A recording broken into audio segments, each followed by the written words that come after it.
Hi, friends. Hope you're doing well. I'm back with another new word as we usually do in all our vocabulary sessions. तो आज का जो word है वो बहुत ही important होने वाला है. तो चलिए उसके बारे में बात करते हैं. So today's word is actually called bonhomie. मुझे नहीं पता कितने लोगों ने ये वर्ड सुना है पर डेफिनेटली मैंने इसको काफी देखा है न्यूज़पेपर्स में, मैगजीन्स में. मुझे याद है जब मैं मैं अपनी एमबीए कर रहा था पोस्ट ग्रेजुएशन के समय, उसके बाद मुझे आदत थी रोज न्यूज़पेपर पढ़ने की. तो वहां से ये मैंने वर्ड देखा था, करीब 9 साल पहले की बात है ये. बट काफी अच्छा वर्ड है, इसको आप काफी जगह यूज कर सकते हैं. समझते हैं किस तरीके से इसका यूज होगा. देखिए, बोनोमी का मतलब होता है चीयरफुल फ्रेंडलीनेस और फ्रेंडशिप. यानी कि जब दो लोगों के बीच में या दो देशों के बीच में या किसी के भी बीच में एक बहुत अच्छी फ्रेंडशिप होती है, चीयरफुल फ्रेंडशिप होती है, उन लोगों के बीच में बहुत अच्छा सौहार्द होता है, तो उसको कहते हैं बोनोमी. इसको थोड़ा एग्जाम्पल से समझेंगे. The bonhomie between China and Pakistan is world known. देखिए, ये तो पूरा विश्व जानता है कि चाइना एंड पाकिस्तान एक दूसरे के साथ काफी अच्छी फ्रेंडशिप शेयर करते हैं. In fact so much so that they actually call each other as iron brothers. Okay. तो आयरन ब्रदर्स का मतलब वो सुख में दुख में किसी भी सिचुएशन में वो एक दूसरे के साथ रहते हैं और साथ रहेंगे. तो that was the first example.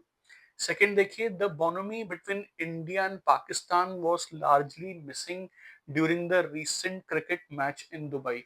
अभी देखिए, जो 2-3 दिन पहले जो क्रिकेट मैच हुआ है इंडिया और पाकिस्तान का दुबई में, उसमें जो जनरल फ्रेंडलीनेस होती है एक दूसरे के टुवर्ड्स, आपने देखा होगा वो इस बार नहीं थी.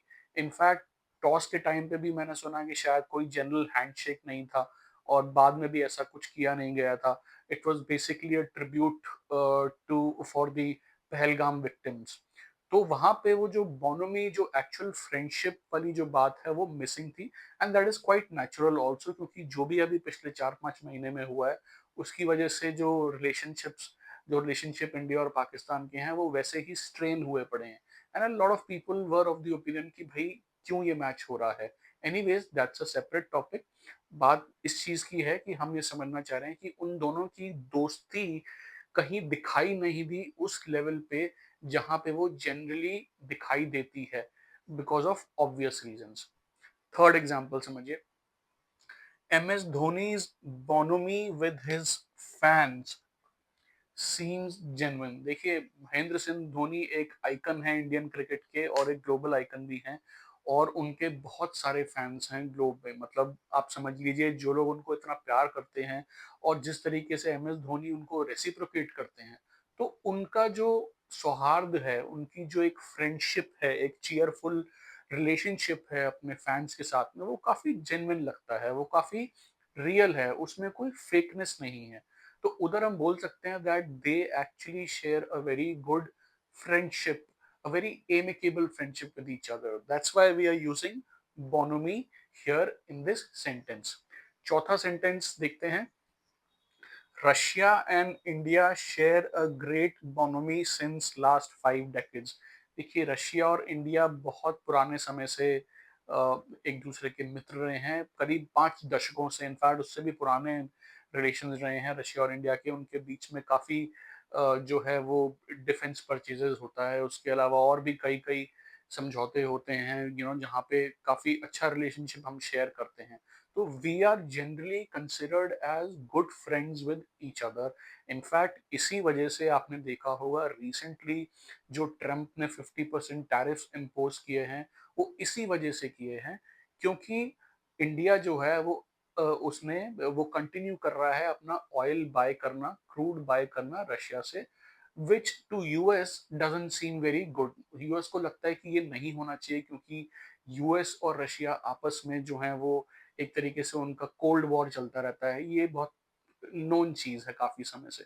तो एनीवेज, द पॉइंट इज वहां पे जो बोनोमी है हम लोगों की ऑन अ ग्लोबल स्टेज, वो भी दिखाई देती है. इनफैक्ट रशिया यूक्रेन कॉन्फ्लिक्ट में इंडिया ने अभी तक देखा जाए तो उनकी पोजीशन ये रही है कि वो उन्होंने कंडेम नहीं किया है रशिया को. भारत के प्रधानमंत्री ने ये बात ज़रूर कही है कि that this is not the era of war, ये जंग का कोई समय नहीं है। बट दैट अपार्ट मैं जो पॉइंट बोलना चाह रहा हूँ वो ये है कि जो इन लोगों की जो मित्रता है, वो नोन है। अब देखिए आप भी इस वर्ड को चाहें तो अपने ऑफ़िस में या इनफॉर्मल सेटअप में यूज़ कर सकते हैं। जैसे आई एम श्योर बहुत से लोगों का ग्रुप होता है दोस्तों का। आपने नोटिस किया होगा कुछ दोस्तों में बहुत पक्की मित्रता होती है, बहुत अच्छी मित्रता होती है। और लोग बोलते भी हैं कि इन दोनों के बीच में काफ़ी अच्छा फ्रेंडशिप है, काफ़ी अच्छी फ्रेंडशिप है। And then you can use that word there.